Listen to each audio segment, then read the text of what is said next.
ಮಹಾರಾಷ್ಟ್ರದ ಪಶ್ಚಿಮ ಘಟ್ಟಗಳಲ್ಲಿ ಧಾರಾಕಾರವಾದ ಮಳೆ ಬೀಳ್ತಾ ಇದೆ. ಬೆಳಗಾವಿ ಜಿಲ್ಲೆಯಲ್ಲೂ ನಿಲ್ಲದಂತಹ ಮಳೆಯ ಆರ್ಭಟ 10 ದಿನಗಳಿಂದ ಬಿಟ್ಟು ಬಿಡದೆ ಸುರಿತಾ ಇರುವಂತಹ ಮಳೆ.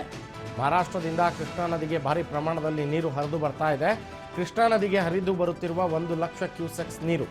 ಕೃಷ್ಣಾ ನದಿ ತೀರದ ಗ್ರಾಮದಲ್ಲಿ ಪ್ರವಾಹದ ಪರಿಸ್ಥಿತಿ ಆತಂಕ ಶುರುವಾಗಿದೆ. ವೇದಗಂಗಾ ದೂದ್ಗಂಗಾ ನದಿಯ ಒಳಹರಿವು ಕೂಡ ಹೆಚ್ಚಳವಾಗಿದೆ. ಚಿಕ್ಕೋಡಿ ಉಪವಿಭಾಗದಲ್ಲಿ 6 ಕೆಳ ಹಂತದ ಸೇತುವೆಗಳು ಸಂಪೂರ್ಣವಾಗಿ ಮುಳುಗಿ ಹೋಗಿದೆ. ಚಿಕ್ಕೋಡಿಯ ಮಲ್ಲಾನಹಕ್ಕಿಯ ಮನ್ಸೂರು ಪೀರ್ ದರ್ಗಾ ಜಲಾವೃತಗೊಂಡಿದೆ. ಕೊಲ್ಲಾಪುರದ ನರಸಿಂಹವಾಡಿಯ ದತ್ತ ಮಂದಿರಕ್ಕೆ ನುಗ್ಗಿದಂತಹ ನೀರು. ಕೃಷ್ಣಾ ನದಿಯ ಪ್ರವಾಹ ತಗ್ಗಿಸಲು ಹಿಪ್ಪರಗಿ ಬ್ಯಾರೇಜ್ನಿಂದ ನೀರು ಹೊರಕ್ಕೆ ಬಿಡಲಾಗ್ತಾ ಇದೆ. ಕೃಷ್ಣಾ ನದಿ ಪಾತ್ರದ ಜನರಲ್ಲಿ ಹೆಚ್ಚುತ್ತಿದೆ ಪ್ರವಾಹದ ಆತಂಕ. ಚಿಕ್ಕೋಡಿಯ ಮಲ್ಲಾನಕ್ಕಿಯ ಮನ್ಸೂರ್ ಪೀರ್ ದರ್ಗಾ ಜಲಾವೃತಗೊಂಡಿದೆ ಸಂಪೂರ್ಣವಾಗಿ. ಮಹಾರಾಷ್ಟ್ರದ ಪಶ್ಚಿಮ ಘಟ್ಟಗಳಲ್ಲಿ ಧೋ ಅಂತ ಮಳೆ ಸುರಿತಾ ಇದೆ. ಧಾರಾಕಾರವಾದ ಮಳೆ ಸುರಿತಾ ಇದೆ. ಹೀಗಾಗಿ ಬೆಳಗಾವಿ ಜಿಲ್ಲೆಯಲ್ಲೂ ಮಳೆ ಕೂಡ ಅಲ್ಲೂ ಕೂಡ ನಿಲ್ತಾ ಇಲ್ಲ. ಬೆಳಗಾವಿಯಲ್ಲಿ ಇದರ ಪರಿಣಾಮ 10 ದಿನಗಳಿಂದ ಬಿಟ್ಟು ಬಿಡದೆ ಸುರಿತಾ ಇರುವಂತಹ ಮಳೆಯ ಪರಿಣಾಮವಾಗಿ ಮಹಾರಾಷ್ಟ್ರದಿಂದ ಕೃಷ್ಣಾ ನದಿಗೆ ಒಳಹರಿವಿನ ನೀರು 1 ಲಕ್ಷ ಕ್ಯೂಸೆಕ್ಸ್ ಆಗಿದೆ. ಪ್ರತಿದಿನದ ಒಳಹರಿವು ಹೆಚ್ಚಳಗೊಂಡಿದೆ. ಹೀಗಾಗಿ ಆ ಭಾಗದಲ್ಲಿ ಬೆಳಗಾವಿ ಭಾಗದಲ್ಲಿ ಪ್ರವಾಹದ ಪರಿಸ್ಥಿತಿ ಶುರುವಾಗಿದೆ. ರೈತರ ಜಮೀನುಗಳಿಗೆ ನೀರು ನುಗ್ತಾ ಇದೆ.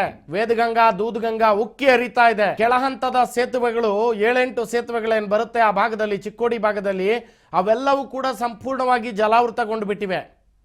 ನಾವು ನೋಡ್ತಾ ಇದ್ದೀವಿ ದೃಶ್ಯದಲ್ಲಿ ಕೆಳಹಂತದ ಸೇತುವೆ, ಅದು ಆ ಸೇತುವೆ ಸಂಪೂರ್ಣವಾಗಿ ಮುಳುಗಡೆ ಆಗಿದೆ. ಓವರ್ಫ್ಲೋಡ್ ಆಗಿ ನೀರು ಹರಿತಾ ಇರುವಂತದ್ದು. ಮತ್ತೆ ಆ ಭಾಗಕ್ಕೂ ಈ ಭಾಗಕ್ಕೂ ಸಂಪರ್ಕ ಕೂಡ ಕಡಿತಗೊಂಡಿದೆ. ಸಂಪರ್ಕ ಕಡಿತಗೊಂಡಿರೋದು ಅಷ್ಟೇ ಅಲ್ಲ, ನಾವು ನೋಡ್ತಾ ಇದ್ದೀವಿ ನೋಡಿ, ರೈತರ ಜಮೀನುಗಳಿಗೆ ನೀರು ನುಗ್ಗುತ್ತಾ ಇದೆ.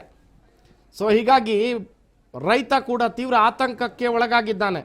ಮುಂಗಾರಿಗಿಂತ ಮುಂಚಿತವಾಗಿ ಶುರುವಾದಂಥ ಮಳೆರಾಯ ತನ್ನ ಆರ್ಭಟವನ್ನು ವಿರಾಟ ಪ್ರತಿರೂಪವನ್ನು ತೋರಿಸ್ತಾ ಇದ್ದಾನೆ. ಇನ್ನೂ ಕೂಡ ಮಳೆ ನಿಲ್ತಾ ಇಲ್ಲ. ಅದರಲ್ಲೂ ಕೂಡ ಬೆಳಗಾವಿ ಭಾಗದಲ್ಲಿ ಏನಿದೆ, ಸತತ 10 ದಿನಗಳಿಂದ ಮಳೆ ಸುರಿತಾ ಇತ್ತು. ವ್ಯಾಪಕವಾದ ಮಳೆ ಸುರಿತಾ ಇದೆ. ಅದರ ಜೊತೆಗೆ ಏನಾಗಿದೆ, ಈ ಮಹಾರಾಷ್ಟ್ರದ ಪಶ್ಚಿಮ ಘಟ್ಟಗಳ ಸಾಲಿನಲ್ಲಿ ಏನು ಮಳೆ ಬರ್ತಾ ಇದೆ, ಇದರ ಪರಿಣಾಮ ಕೂಡ ಏನಾಗ್ತಾ ಇದೆ, ಒಳಹರಿವಿನ ನೀರಿನ ಪ್ರಮಾಣ ಹೆಚ್ಚಳ ಆಗ್ತಾ ಇದೆ. ಇದೆಲ್ಲದಕ್ಕೂ ಕಾರಣ ಈಗೇನಾಗ್ತಾ ಇದೆ ನೋಡಿ, ದತ್ತಾತ್ರೇಯ ಸ್ವಾಮಿ ದೇವಸ್ಥಾನ ಇದೆ, ಆ ಭಾಗದಲ್ಲೂ ಕೂಡ ನೀರು ಹರಿದಿರುವಂತಹದ್ದು. ದೇವಸ್ಥಾನದಲ್ಲೂ ಕೂಡ ನೀರು ಒಳ ಹೋಗ್ಬಿಟ್ಟಿದೆ. ಆ ಪ್ರಮಾಣದಲ್ಲಿ ಫ್ಲೋ ಆಗ್ತಾ ಇದೆ ನೀರಲ್ಲಿ. ಆ ಭಾಗದ ಜನರಲ್ಲಿ ಆತಂಕ ಸೃಷ್ಟಿಯಾಗಿದೆ. ಊರುಗಳು ಮುಳುಗಡೆ ಆಗ್ಬಿಡುತ್ತಾ ಅನ್ನೋ ಭಯ ಶುರುವಾಗಿದೆ ಜನಗಳಿಗೆ. ಯಾಕೆಂದರೆ ನೀರಿನ ಪ್ರಮಾಣ ದಿನಕ್ಕೆ ಮಹಾರಾಷ್ಟ್ರದಿಂದ ಬರ್ತಾ ಇರುವಂಥದ್ದು 1 ಲಕ್ಷ ಕ್ಯೂಸೆಕ್ಸ್ ನೀರು ಒಳಹರಿವು ಅಂದರೆ ಎಂಥ ಪ್ರಮಾಣ ಇದು. ಮತ್ತು ಅಲ್ಲಿ ಇರುವಂತಹ ಭಾಗದ ನದಿ ಪಾತ್ರ ಏನಿದೆ, ಅಲ್ಲಿ ಬ್ರಿಡ್ಜ್ಗಳನ್ನು ಏನು ಕಟ್ಟಿದ್ದಾರೆ, ಸೇತುವೆಗಳೇನಿದೆಯಲ್ಲ, ಆ ಸೇತುವೆಗಳು ಈ ಮಲ್ಲಾನಕ್ಕಿಯ ಮನ್ಸೂರ್ ಪೀರ್ ದರ್ಗಾದಲ್ಲೂ ಕೂಡ ನೀರು ತುಂಬಿದೆಯಂತೆ, ನೀರು ನುಗ್ಗಿದೆಯಂತೆ. ಇನ್ನು ಕೊಲ್ಲಾಪುರದ ನರಸಿಂಹವಾಡಿಯ ದತ್ತ ಮಂದಿರ ಏನಿದೆ ಅಲ್ವಾ, ಆ ದೃಶ್ಯವನ್ನು ನಾವು ನೋಡ್ತಾ ಇದ್ದೀವಿ. ಆ ಮಂದಿರದಲ್ಲೂ ಕೂಡ ನೀರು ನುಗ್ಗಿಬಿಟ್ಟಿದೆ. ಇನ್ನು ಈ ಒಂದು ಕಡೆ ವೇದಗಂಗಾ ದೂದ್ಗಂಗಾ ಈ ನದಿಗಳ ಕತೆ ಒಂದು ಕಡೆ ಆದರೆ, ಒಳಹರಿವಿನ ಪ್ರಮಾಣ ಜಾಸ್ತಿ ಆಗ್ತಾ ಇದ್ರೆ ಅಣೆಕಟ್ಟು ತುಂಬುವ ಪರಿಸ್ಥಿತಿಗೆ ಬಂದು ನಿಂತುಬಿಟ್ಟಿದೆ ಈಗ. ಇನ್ನೊಂದು ಕಡೆ ಏನಾಗಿದೆ, ಕೆಳಹಂತದ ಸೇತುವೆಗಳೇನಿದೆವಲ್ಲ, ಸೊ ಈ ಒಂದು 7-8 ಸೇತುವೆಗಳು ಆ ಭಾಗದಲ್ಲಿ ಕೆಳಹಂತದಲ್ಲಿ ಬರುತ್ತೆ. ಅದು ಕಂಪ್ಲೀಟಾಗಿ ಮುಳುಗಡೆ ಆಗಿರುವಂಥದ್ದು. ಇದರ ಪರಿಣಾಮ ಏನಾಗ್ತಾ ಇದೆ, ಜನರ ಮೇಲೆ, ರೈತರ ಮೇಲೆ ಹೊರೆ ಬೀಳ್ತಾ ಇದೆ. ಜನ ಆತಂಕಕ್ಕೊಳಗಾಗ್ತಾ ಇದ್ದಾರೆ.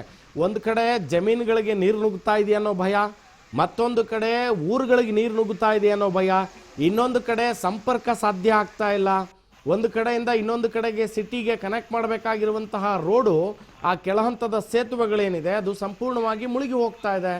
ತತ್ಪರಿಣಾಮ ಏನಾಗುತ್ತೆ, ಆಸ್ಪತ್ರೆ ಮತ್ತಿತರ ತುರ್ತು ಕೆಲಸಗಳಿಗೆ ತೆರಳಬೇಕಾದಂಥ ಜನ ಗಾಬರಿ ಬಿದ್ದುಬಿಟ್ಟಿದ್ದಾರೆ. ಯಾಕೆಂದರೆ ಈ ಕಡೆಯಿಂದ ಆ ಕಡೆ ಹೋಗೋಕ್ಕೆ ಆಗಲ್ಲ, ಸಂಪರ್ಕನೇ ಕಡಿತಗೊಂಡ್ಬಿಟ್ಟಿದೆ. ಅನಿವಾರ್ಯವಾಗಿ ಈಗ ಆ ಭಾಗದ ಜನ ತೆಪ್ಪಗಳ ಮೊರೆ ಹೋಗಬೇಕಾ ಅನ್ನುವಂಥದ್ದು, ಅದು ಕೂಡ ಆಗಲ್ಲ. ಯಾಕೆ ಅಂದರೆ ನೀರಿನ ಫ್ಲೋ, ರಭಸ ಏನಿದೆ ತುಂಬ ಜೋರಾಗಿದೆ ಆ ಭಾಗದಲ್ಲಿ.